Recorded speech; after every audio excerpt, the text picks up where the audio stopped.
Alright, ladies and gentlemen, so PvP. You gotta love this. Now, Grubby is definitely the mana bearer, and he's kind of been, I want to say, the most anticipated person in StarCraft 2. He definitely has the mindset to be very successful, although he hasn't been showing the results that he's wanted, the big results like he had in Warcraft 3. He hasn't had that dominating performance. But I know he's been training super hard, and hopefully we do see a great Grubby come into this. But Sase, on the other hand, I'm sure you have a lot of information about him. Yeah, I mean, Sase is, he's been training in Korea. He's been doing so good. He's most notably known for his ability to play against Terran players. He has a very credible win rate percentage, coming around 65%. His PvP is actually really good as well. People actually fear Sase, especially because he is really good at his execution. His Stalker micro is superb on the level of people would say he's very good with OGSMC. He's been practicing a lot with him. So, Sase has just been able to do a lot, and I just think that you can't underestimate him, but at the same time, Grubby's also really good as well. In fact, it's really funny because Grubby held an invitational, and who else but Sase won it. So you know what, man, Grubby got shown up at his own tournament, maybe looking out for a little bit of revenge here. Yeah, I think so. And Grubby has been known to win his own tournaments quite a bit. So maybe he's choosing his opponents carefully. But Sase is definitely the player that will give a good test, a good litmus test, to see whether or not he is ready for these leagues. I think personally that Grubby is freaking awesome, and he will be ready, but we'll see. Let's go ahead and look at the builds right now. Sase does look like... Alright, excuse me, no, these are the second chrono boosts. I take that back. Ooh. Take it back. These are the second chrono boosts for now, but you can see the Cybernetics core a little bit earlier for... no, same time. Never mind. Take it all back. I'm going crazy today. No worries, man. It's just a crazy day. We do see that second gas, though, really early from Sase. And, second gas this early usually is a sign of defensiveness. You're not going to be aggressive at all because you utilize 75 minerals really early on. And you even see that right now Sase is spending his third chrono boost on his Nexus while Grubby is actually saving it. Now, Grubby did delay his gas ever so slightly, so it comes down to just a little bit of a stronger army advantage if you choose to actually have that. But it's only going to be timing by a couple of seconds here, which might actually make all the difference in a matchup like PvP. Yeah, it really came down to Sase was the greedier gasser in this position. It will help his tech quite a bit. And when he's at this stage, Grubby does look like he's going to be obviously taking the tech route. Both of these players are going to see each other, so slight advantage going to Sase. He's actually going to Robotech. Very cool to see that Robotech. Normally we do see 3-gate Robo defensive into Blink Stalkers. That's definitely a build that has been used over and over and over again on Antigua Shipyard. See if that happens. Also, Stargate Tech has become very popular as well. And yeah. Right now we actually don't see Grubby doing anything with his tech, or with his gas rather, so it does lead me to think we might actually see some sort of Stargate play.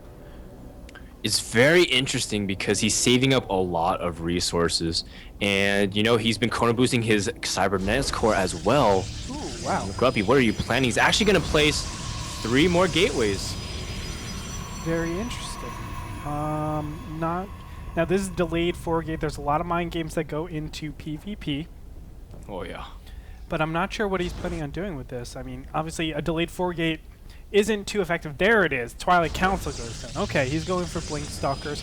And this is going to be a delayed Blink Stalkers, focusing more on the Stalker count rather than focusing on how fast you get the Blink out. Yeah, this is going to be a really high aggression build just because he wants mobility and PvP. I actually really personally enjoy PvP when it was Blink, and a lot of micro came involved. And Sase doing the good thing to counteract that, getting Immortal first, that's actually a very good thing to do. A lot of people go for Observer first but get punished really deeply, and you go for that fast Immortal just to be extra safe, and it'll pay off huge dividends as Grubby right now starting up that Blink, warping in some Stalkers. He discovers this proxy pylon by Sase, another huge thing just to remove any potential for counterattack. And right now, I think with Sase seeing 2 Stalkers this early from Grubby, he definitely is suspecting something, as right now he's getting 2 more gateways and he's getting a robotics bay. Now, he did actually see his opponent make that or chrono boost out his Twilight Council, so he knows for sure that it is going to be Blink Sucker. That's why we don't see Colossus actually coming out. Another Immortal was made. Right now, what Sase is going to be working on is this awesome ball of Protoss, and he's going to push out probably on one or two base for sure, but he's taking advantage of his opponent's lack of good army composition, right? It's good for mobility and space and things like that. It will net Grubby that expansion, probably if he chooses to go the expansion route, but what it won't do is give him just that like ability to attack straight up. That's going to be the toughest thing for Grubby. So what does Grubby actually do? He's going to the mid left-hand position with all his Stalkers and Zealots, but he's going for that very high aggression. It looks like the Robotics Bay is down, so he's going for that Observers plus Blink Stalker. Oh, so difficult to deal with if you're on 2 base. Yeah, and you know what? Sase originally actually even had Graviton boost for his War Prism speed upgraded, but he actually canceled that midway because he realized that he needs as many Immortals as he can. He's making a Colossus as well, so right now, Sase has to be really cautious. He doesn't want to get caught out of position. Blink Stalker can punish bad positioning very, very easily, and it'll come down to who can execute better. And look at that, Sase actually manages to reach the pylon, but he leaves it alive just barely. Grubby's going to go ahead and blink into the base and take this opportunity to start targeting down a gateway here. And here comes the engagement creep, but force field does go up, and looks like Grubby's just going to blink back here, which is some good micro. And for the first round, Grubby does manage to get some good damage on. Now, the whole idea of Blink Stalkers is to make it cost efficient, but Grubby has to be really cautious not to lose too many Stalkers here. At this point, I think there are too many Immortals to actually punish this type of style, so what Grubby should actually do is just try to keep his opponent in his base for as long as possible, threaten that Blink Stalker up into the main, and then go for the expansion, get mass units, and go from there. I don't think there's any conceivable way of actually dealing any sort of damage against this army composition. 3 Immortals, the DPS is too strong. You actually saw Grubby try to do Blink Stalker Micro, but the Immortal damage is just way too high, so he can't really do anything. That's really, really nice, obviously, for Sase. Sase is going to go ahead and defend yet again, but there it goes. 2 Nexus go down. I love this positioning that Grubby is taking. The top left-hand position, rather than his natural. It actually forces his opponent, if he wants to go and attack that, to move way out of position, and then he can take advantage of that by going for a counterattack. Yeah, this is a style that was really made popular by Kiwikaki back when Protoss vs. Protoss was a huge matchup of a lot of mind games. And we do see that the whole idea of doing this is because you have mobility as Blink Stalkers. You can control the map. And, you know, the hardest part is even if they go for attack and they don't know where your expansion is, you just keep expanding all over the place, and eventually you'll be able to pick apart your opponent. So Grubby with a very cool play here. Now, the whole idea, though, is that Grubby needs to really start hitting a huge timing based off where Sase is really immobile, because the more Sase makes Colossi Immortals, the less he's going to be able to really split up his army, and you could really capitalize off of that. Ooh, big blink might be coming up here. The Colossus way out of position. It's going to be taken out. Now the Immortal dies as well. So Grubby catching his opponent out of position. Now targeting down the robotics facility. Can he actually get this before the Immortal is up? Only 5 seconds away. It looks like the Immortal won't come out. So very critical hit. Grubby is going to take a lot of really nice benefits from this. But you can see Sase is coming around. He's going to try to catch these Stalkers out of position, but it's not going to happen. And nice little trade right there for Grubby.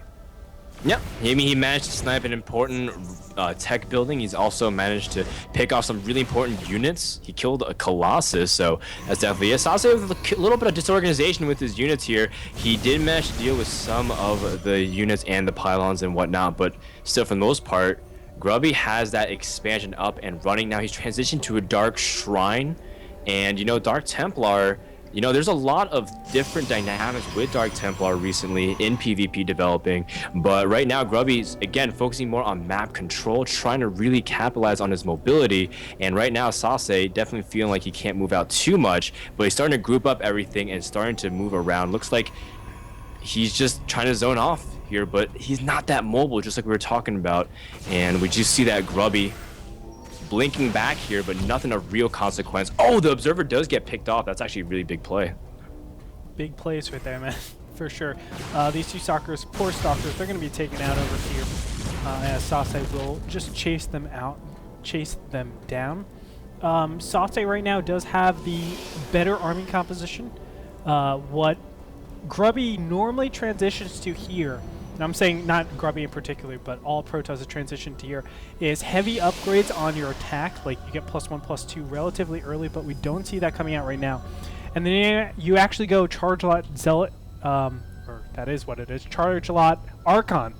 Yeah. And you kind of mass up in that, get Immortals, start on those basic units, and then you have a really mobile army that can flank very easily over, the Colossus type of composition. We do see additional Colossus underway right now from that new robotics, the brand new robotics facility. Oh yeah, it's been renovated and improved. And we do see that Sase is, doing a good job just trying to make sure to defend everything. He wants his expansion to be as safe as possible, but Grubby's actually expanding again. We're actually in for a very long game here then, Gretorp, because both players are just going to be able to mass up lots of units and constantly be pressuring each other. But right now we see that Sase, he's going to be defensive for a while, getting Blink as well as external thermal lance for his Colossi. I like the incorporation of a Warp Prism as well. Grubby trying to pull out a lot of finesse plays here, and these Dark Templar, actually I don't think Sase has anything to do to defend it because his Observer is constantly with his army here trying to engage on the Blink Stalkers. And there it is. Oh, the Immortal wasn't actually been able to take out.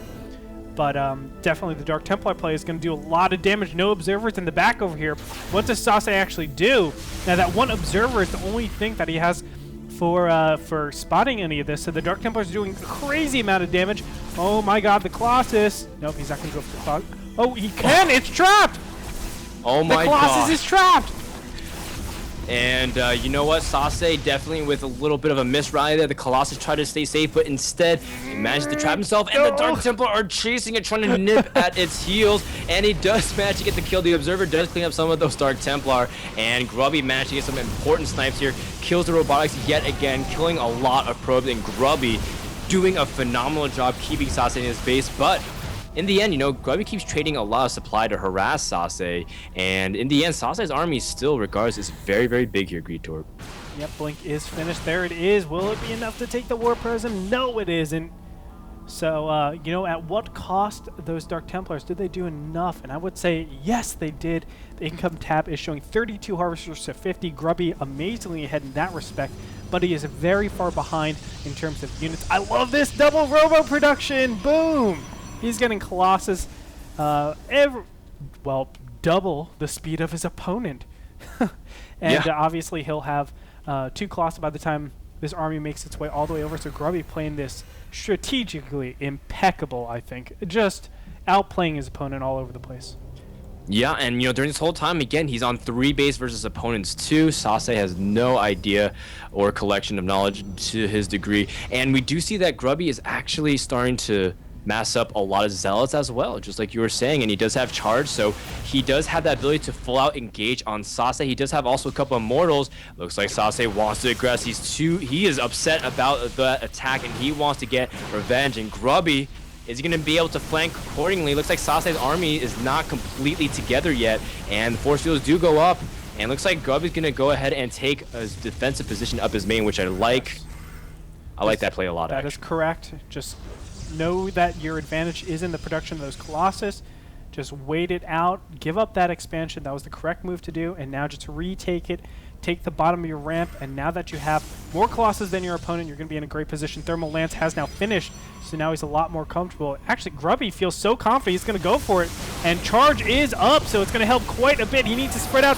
Nice spread on those Zealots, making it so that his opponent's Colossus don't do nearly as much damage. But Grubby is going to back up from there. So a nice little engagement. Grub, I'm telling you, man, he is outplaying his opponent so well. Sase, of all people, the obviously the Swedish superstar, I think, from that's living in Korea, is having a lot of trouble against Grubby. Dude, Grubby is playing phenomenally just from a strategical point and an execution point, and really making sure that he pulls out all the stops. Now, at the same time, though, we do see a second robotics just finished for Sase as well, so he's going to start double robotics production as well. So, again, we're defaulting to a pretty passive time in PvP right now, where both players are starting to really weigh their options. Do they really mass a lot of units here and just try to see if they can wait for the huge, inevitable clash of lasers? But right now, we see that Grubby actually got discovered by Sase. Sase sees the base with his stalker, so he's going to eventually try to see if he can snipe that base soon. Yeah, I like this. He's actually going to blink up some of these stalkers. Nice shot. The pylon will scout it out, and now all of Grubby's units should be coming over here. The next round of gateway units should pop up all the way over here. Let's go ahead and see. There it is, Dark Templars. But he's just going to snipe the probe. This is the correct decision, and then just try to get out of here. But I don't think he will be able to leave. Nice job by Grubby. Small little win from him. Well, we do see Sase moving out to the middle of the map here. Now, he does have 6 Colossi, and he has actually even with Grubby. So despite the fact that Grubby had double Robo, if they actually flat out engage, it would be, oh no, Grubby leaves a Colossus unattended, and that Colossus is dead. We're actually having a huge engagement. Charge, let's go onto the Immortals and the Colossus. Sase kiting as fast as he can, but he doesn't have a concave. The Colossi from Grubby in fantastic position, and he's able to snipe a lot of units, but the Colossus from the Colossi are also focusing the ground units, and all the left are actually Colossi, as we do see Grubby spreading his Colossi out, but not focus firing any of them, and Sase does get a very minor advantage, but in the end, it's such a closely contested battle, it could go either way. Sase does have 2 healthy Colossus, Grubby with 3 very injured ones, and it looks like Sase will have to retreat as he has no longer any reinforcements. Grubby does come out ahead, and he actually is even up ahead in supply right now, especially because he has that third base economy. Oh, the third base economy is helping out so much. He has to back up from here. He wants to reestablish his army composition, because right now going in with just zealot stalkers can be punished quite a bit. Sase is actually on the run right now. He needs to be so careful, but these 3 Colossus are going to be caught, and if he loses this is going to be so bad for Grubby. It looks like it's not looking good for him. Yeah, I mean, losing those 3 Colossi is just an enormous amount of gas. Oh, that one Colossus lives with 2 HP, and it looks like one of them from Grubby is about to go down as well. 2 of them about to die, and Grubby is actually in a very awkward situation now, because Sase, he overextended his Colossi. He saw an opportunity to pick off those 2 Colossi from Sase and got a little bit too greedy. Now, keep in mind, in straight out numbers, Grubby, if you give enough time, should be able to mass up a big enough force to confront Sase. But for right now, Sase's got Grubby a little bit on the ropes here, because he's got this very minor contain. But Sase, yeah, looks like he's just going to go for it and take out this base. It's the biggest priority right now in his target list. Yes, it looks like he's just going to go up with these 4 Colossi. I don't think that's the best decision right now. Ooh, High Templars are all going to be taken out. But there's the big blink. Is he able to actually spread out his stalkers? He needs to spread out his stalkers desperately. The Colossus look like they're going to go down. Grubby, is he actually ahead in that respect? That's going to be the big question. The Dark Templar are proving to be so effective in this. Obviously doing so much damage. Let's go and look. 45 damage for each swipe at that Colossus. It's like the tiniest unit in the world, and it's like, oh, you're doing amazing damage against me. I have to back the hell up. But Grubby holding on here, the third base is going to be the #1 thing that actually affects everything, because he's on a 50% advantage in gas over his opponent. And when it comes down to it, when it's this low economy stuff, I mean, gas is going to be so important, because High Templars are very gas intensive. You can get those Archons, and they become so strong in these fights, and negates a lot of the sentry advantages that you normally have. Absolutely. It's no secret that Protoss is a very gas limited race, and by having the ability to have a gas advantage is just unbelievably important just for the mid to late game, just being able to do it. Now Grubby's going ahead and expand to the bottom center as well. Now that actually sets a timer on Sase that he has to make something happen, because if he's too defensive, then Grubby's just going to be able to overwhelm him. You could see that despite the fact that Grubby lost his Colossi and was in danger of losing a lot of important units, he's already back up in supply, and he's been able to really reinforce really easily, catch up, and now Grubby's looking very nice. Sase getting a little bit out of position here. One Colossus does get blinked up on, and charge lots are engaging, and Grubby has a pretty good advantage right now. Oh yes, he has the great concave. Sase was not prepared for that. His army wasn't in good position. And look at this, everything just being absolutely mutilated. But actually, Sase was able to blindside the Colossus from the left-hand side with those Stalkers, and it forced the Colossus to have really tough decisions. You can see that the Archon is just giving chase. This one, oh, can he actually get him? He'll get both. Nope, just one of them, but still a big advantage. Trades, though, do help Grubby more so than Sase, because replenishing the army with 45 Harvesters over 34, obviously Grubby is going to have a much easier time doing that, and in that respect, I think it'll be kind of difficult for Sase to hold on this impending attack. Yeah, you know, Sase does not have that much tech structure or tech producing abilities. He's got 2 robotics, and he's got, you know, he got 4 gateways, so he can't really remax compared to the way of Grubby. He's able to resupply very, very easily. Now, we do see that Grubby's 4th base is also completed, so he's going to also have that large advantage over Sase. And Sase, he's been playing very valiantly. He's been getting good flanks, but overall, he's just being outproduced. Grubby's decision-making early on has been superb, and he's been doing a fantastic job defending his expansion, and that has been the unsung hero of this game. Multi-pronged attack coming in right now. Looks like a little bit of Zealot Harass over at the 3rd. That's going to be very, very tough to deal with because the units are actually going to go way out of position. Now a Dark Templar and a Zealot are going to swing into the main with that Warp Prism that he's kept. Very important. And Grubby, look at that, 121 supply, 129 supply now to 72. He's just completely outplaying Sase. This is awesome, awesome play by Grubby. He is looking so good. Yeah, he's definitely turning a new leaf. Everyone was saying that he's turning around ever since the whole Steel Series stopped sponsoring him, but Grubby's showing why he is definitely a force to be reckoned with, doing a very, very strong play throughout this game. And Sase, he's looking like he's going to be overwhelmed soon. I mean, Grubby can constantly produce anything. Look at him. He's even making Gravitic boosters here for his War Prisms. And Grubby just constantly harassing his opponent. That's exactly what you need to do just to continue to harass. I mean, Sase, everything he does is constantly being pulled back and forth. And these Dark Templar are doing so much damage. And he might even snipe the last Colossus here. Great play from Grubby, and now he's just going to press in for the kill here, Gretorp. Yeah, I mean, 5 Colossus to 1. That's almost dead. Not a great position. Now he's going to go into the 3rd, deny that yet again. He's at 4 base, more importantly, sitting at 8 gas, or actually 6 gas, rather, because they're mined out. But still, great position for Grubby. Now he's actually killing the natural yet again. The big engagement is going on right here. He's overwhelming his opponent. He has nothing left to do. But just completely smashed. GG gets called. Sase is going to fall. Yeah, so Grubby takes game number 1 after a very convincing fashion and does great. I mean, it was just fantastic how he was able to capitalize on mobility and really be able to protect that expansion. It just goes to show you that Grubby really been working on all parts of this game. And supposedly, you know, Grubby's weakest matchup statistically is PvP. So, you know, if he could really work on this weak areas of this game, Grubby's going to come out in full force in 2012, Gretorp.